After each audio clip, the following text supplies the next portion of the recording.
Gujarat deputy commissioner Saif Anwar जब्बा का flour mill association के साथ इजलास। आटे की कीमत कंट्रोल रखना तरजीह है। फ्लोर मिल्स को रोजाना 3,315 बोरी गंदम कोटा दिया जा रहा है।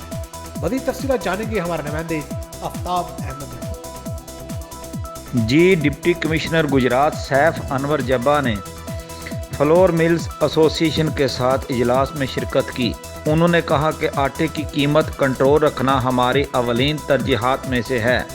फ्लोर मिल्स को रोज़ाना 3,315 बोरी गंदम कोटा दिया जा रहा है। फ्लोर मिल कोटा की गंदम से रोज़ाना 10,778 बैग्स आटा फराहम करें। आटे की क्वालिटी और मिकदार यकीनी बनाई जाए।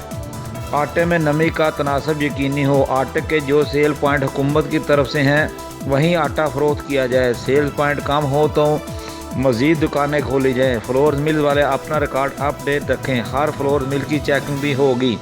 आफ्ताब राठौर, कॉरस्पॉन्डेंट गुजरात।